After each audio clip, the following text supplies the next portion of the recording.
જય શ્રી કૃષ્ણ મિત્રો. ઈશ્વરથી મોટું કોઈ નથી, કુદરતથી મોટું કોઈ નથી. વધારે ચિંતા કરતા લોકો આ સ્ટોરી જરૂર સાંભળો. મિત્રો, કુદરતે જે આપણા ભાગ્યમાં લખ્યું છે તેને કોઈ પણ મિટાવી નથી શકતું, અને કુદરત જે કરે છે તે સારા માટે જ કરે છે. તો આજ હું તમને આ સ્ટોરીના માધ્યમથી એ જણાવવાની કોશિશ કરીશ કે આપણી સાથે જે પણ થાય છે તે સારું જ થાય છે. બસ આપણે એને સમજવાની જરૂર છે. એટલા માટે જ મિત્રો, જીવનમાં ક્યારેય પણ કોઈ પણ વાતની ચિંતા ન કરવી જોઈએ. પ્રાચીન સમયની વાત છે. એકવાર મૃત્યુના દેવતા યમરાજે પોતાના દૂતને ધરતી પર એક સ્ત્રી મરણ પામી હતી તે સ્ત્રીનો જીવ લેવા માટે મોકલ્યો. યમરાજની આજ્ઞાનું પાલન કરીને તે દૂત ધરતી પર આવ્યો અને તે પેલી સ્ત્રીના ઘરે જાય છે. પરંતુ જેવો જ તે દૂત તે સ્ત્રીના ઘરે પહોંચે છે તો ચકિત થઈ જાય છે અને તેની આંખોમાંથી આંસુ આવવા લાગે છે.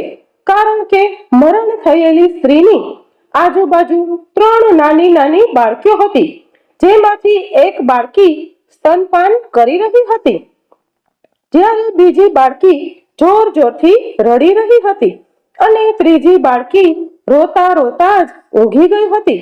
તે 3 બાળકીઓની આંખોમાંથી લગાતાર આંસુ વહેતા હતા. પોતાની માતા સિવાય આ 3 બાળકીઓનું કોઈ પણ ન હતું. તેમના પિતાજી પણ પહેલા જ મરણ પામ્યા હતા અને હવે એમની માં પણ મરણ પામી હતી. આ દ્રશ્ય જોઈને જીવ લેવા આવેલા દૂતની આંખોમાંથી પણ આંસુ આવવા લાગ્યા અને તે દૂત વિચારવા લાગ્યો કે જો હું આ સ્ત્રીનો જીવ લઈ જઈશ તો આ નાની નાની બાળકીઓનું શું થશે, અને જો હું આ સ્ત્રીનો જીવ નહીં લઈ જાઉં તો યમરાજ મને દંડ આપશે. પરંતુ તે દૂતથી તે 3 બાળકીઓનું દુઃખ જોવાયું નહીં. તેથી તે સ્ત્રીનો જીવ લીધા વગર જ યમલોકમાં પાછો ચાલ્યો ગયો અને યમલોકમાં જીવને લીધા વગર જ યમલોકમાં પાછો ચાલ્યો ગયો અને યમલોકમાં જઈને યમરાજને કહેવા લાગ્યો કે હે મહારાજ, મને માફ કરો, હું એ સ્ત્રીનો જીવ નથી લાવ્યો. દૂતની વાત સાંભળીને યમરાજને તે દૂત પર ખૂબ જ ગુસ્સો આવ્યો. ત્યારે તે દૂત સાંભળીને યમરાજને કહેવા લાગ્યો કે હે મહારાજ, કદાચ તમે તે સ્ત્રીના ઘરનું દ્રશ્ય જોયું નહીં હોય. જો તમે મારી જગ્યાએ હોત તો કદાચ તમે પણ તે સ્ત્રીનો જીવ લીધા વગર જ આવ્યા હોત. કારણ કે તે સ્ત્રીની નાની નાની 3 બાળકીઓ છે અને 3 બાળકીઓ જોર જોરથી રડી રહી હતી. તેમાંથી એક બાળકી તો સ્તનપાન કરી રહી હતી. તે 3 બાળકીઓની સંભાળ રાખનારું હવે કોઈ પણ નથી. તમે મને કહો મહારાજ કે આવું દ્રશ્ય જોઈને હું કેવી રીતે એ સ્ત્રીનો જીવ લઈને આવું? મહારાજ, એ કરુણ દ્રશ્ય જોઈને મને તે સ્ત્રીનો જીવ લેવાનું મન ન થયું અને હું ખાલી હાથે તમારી પાસે આવ્યો. મહારાજ, જો હું એ સ્ત્રીનો જીવ લઈને આવ્યો હોત તો એ 3 બાળકીઓ અનાથ થઈ જાત. તે બાળકીઓની સંભાળ પછી કોણ રાખત? મહારાજ, એવું ન બની શકે કે આપણે તે સ્ત્રીને થોડો સમય આપીએ જેથી તે બાળકીઓનું પાલન પોષણ થાય અને તેઓ અનાથ થવાથી બચી જાય. આ સાંભળીને યમરાજ હસવા લાગ્યા અને તે દૂતને કહેવા લાગ્યા કે કદાચ તું વધારે સમજદાર થઈ ગયો છે અને તું પરમાત્માથી પણ મહાન થઈ ગયો છે, જેની ઈચ્છાથી જીવન મળે છે અને જેની ઈચ્છાથી મૃત્યુ મળે છે. એમ કહીને યમરાજે તે દૂતને કહ્યું કે સારું, તું મને એ ખાતરી આપ કે હું એ સ્ત્રીનો જીવ નહીં લઉં તો શું તે સ્ત્રીના બધા દુઃખો સમાપ્ત થઈ જશે?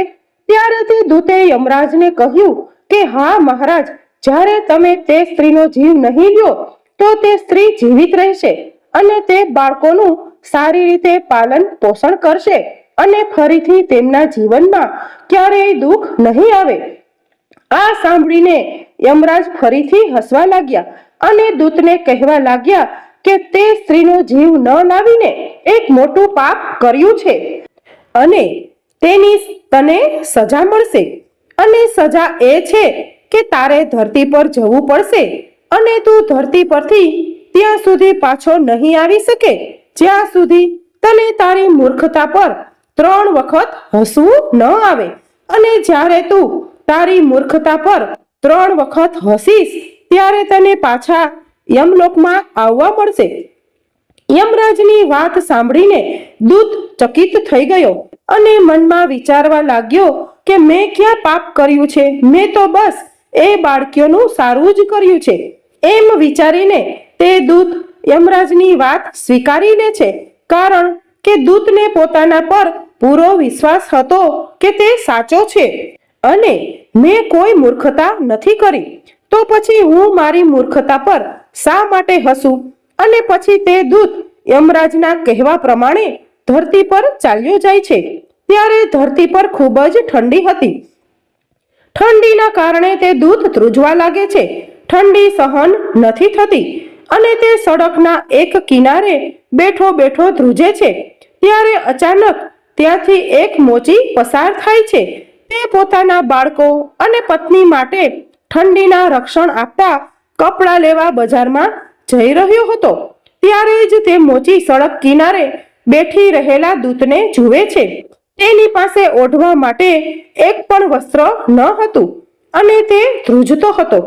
તે દૂતની આવી દશા જોઈને પેલા મોચીએ પોતાના બાળકો અને પત્નીના કપડાને બદલે દૂત માટે ઠંડીમાં રક્ષણ આપે તેવા કપડાં લીધા અને તે મોચી દૂત પાસે ગયો અને તે દૂતને કહેવા લાગ્યો કે ભાઈ, તારી પાસે ઠંડીમાં પહેરવા માટે કપડાં કે ઓઢવા માટે કંઈ પણ નથી, તો હું તારા માટે આ કપડાં લાવ્યો છું, તે તું પહેરી લે, નહીતર આવી ઠંડીમાં તું મરી જઈશ. મોચીની આ વાત સાંભળીને દેવદૂતે મોચીને કહ્યું કે મારે ઘર કે પરિવાર કાંઈ નથી અને રહેવા માટે કોઈ વ્યવસ્થા પણ નથી. આવી ભયાનક ઠંડીમાં હું ક્યાં રહીશ? ત્યારે મોચીએ કહ્યું કે ભાઈ, તું ચિંતા ન કર અને તું મારી સાથે મારા ઘરે ચાલ. તું મારી સાથે મારા ઘરમાં રહી શકે છે, પરંતુ ભાઈ, મારી એક વાત હંમેશા યાદ રાખજે કે હું મારી પત્ની અને મારા બાળકોને ઠંડીમાં પહેરવા માટે કપડાં લઈ જવા માટે પૈસા લાવ્યો હતો, પરંતુ તે પૈસામાંથી મેં તારા માટે કપડાં લઈ લીધા અને હું તને મારા ઘરે પણ લઈ જાઉં છું. તેથી મારી પત્ની આ બધું જોઈને ખૂબ જ ગુસ્સે થશે અને અપશબ્દો પણ કહેશે, પરંતુ તું ચિંતા ન કરતો, થોડા દિવસોમાં બધું ઠીક થઈ જશે. એવું કહીને તે મોચી દૂતને લઈને પોતાના ઘરે ગયો. પરંતુ એક વાત અદ્ભુત હતી કે ન તો એ મોચીને ખબર હતી કે તે જેને પોતાના ઘરે લઈ જાય છે તે એક દેવદૂત છે, અને ના તો એ મોચીની પત્નીને ખબર હતી કે તેના પતિ જેને ઘરે લઈને આવ્યા છે તે એક દેવદૂત છે, જેના આગમનથી ઘરમાં ખુશીઓ આવી જશે.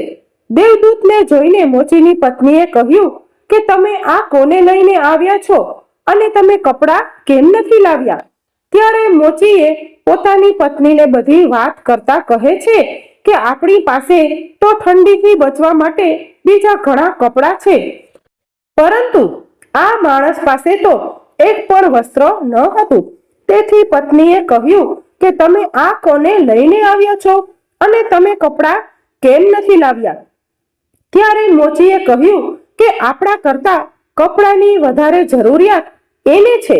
જો મેં એની મદદ ન કરી હોત તો એ ઠંડીના કારણે મરી ગયો હોત, અને આ માણસ પાસે ઘર પણ નથી. તેથી હું તેને મારી સાથે આપણા ઘરે લઈ આવ્યો છું. ત્યારે મોચીની પત્નીએ મોચીને કહ્યું કે આપણે અહીં ધર્મશાળા ખોલી છે કે તમે ગમે તેને ઘરમાં લઈને આવો છો? આપણા ઘરમાં જ ખાવા માટે કેટલી મુશ્કેલી પડે છે, તેમાં તમે આ ભિખારીને પણ આપણા ઘરે લઈ આવ્યા. મોચીની પત્નીએ મોચીને ખૂબ જ અપશબ્દો કહ્યા. આ બધું પહેલો દેવદૂત સાંભળી રહ્યો હતો, અને આજ તે દેવદૂત પહેલીવાર પોતાની મૂર્ખતા પર હસે છે, ત્યારે મોચી તેને હસતા જોઈ જાય છે. ત્યારે મોચી તે દેવદૂતને કહે છે કે કેમ ભાઈ, તું શા માટે હસે છે? ત્યારે તે દેવદૂતે મોચીને કહ્યું કે જ્યાં હું 3 વખત હસીશ એના પછી હું તને કહીશ કે હું કેમ હસું છું. એના પહેલા હું તને કંઈ પણ ન બતાવી શકું.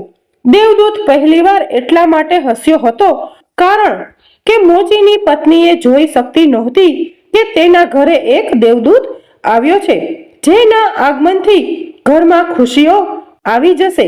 પરંતુ મોચીની પત્નીની પણ કાંઈ ભૂલ નથી, કારણ કે માણસ કેટલા દૂર સુધી જોઈ શકે. મોચીની પત્નીને તો બસ પોતાના બાળકોના કપડાં ન આવ્યા એને લઈને ચિંતા હતી. એટલે જ કે જે એની પાસે નથી તેને લઈને એ ચિંતિત હતી. પરંતુ દેવદૂતના રૂપમાં જે એને મળ્યું હતું એ તે જોઈ શકતી ન હતી. એટલા માટે મોચીની પત્નીની મૂર્ખતા પર દેવદૂત હસે છે. જે કપડાં એની પાસે નથી એને લઈને મોચીની પત્ની દુખી અને ચિંતિત થાય છે, અને જે એની પાસે જે દેવદૂત છે એની એને કોઈ કદર નથી. ઘરમાં ખુશી ચાલીને આવી છે અને મોચીની પત્નીને કપડાની પડી છે. મિત્રો, જીવનમાં પણ દરેક માણસ સાથે આવું થયું હોય છે. જે વસ્તુ આપણી પાસે નથી કે જે વસ્તુ આપણા પાસેથી જતી રહે છે એને લઈને આપણે દુખી અને ચિંતિત રહીએ છીએ. પરંતુ જે આપણી પાસે છે તેની આપણે કદર કરતા જ નથી, તેને આપણે જોઈ શકતા જ નથી. જે વીતી ગયું તેને આપણે પાછું લાવી શકતા નથી. એટલા માટે જ મિત્રો, પાછળની વાતો યાદ કરીને જો આપણે બેઠા રહીશું તો આપણે જીવનમાં આગળ કેવી રીતે જઈ શકીશું? મોચીના ઘરમાં રહેતા દૂતે 10 દિવસમાં મોચીનું કામ શીખી લીધું અને તે પણ સારા સારા ચપ્પલ બનાવવા લાગ્યો.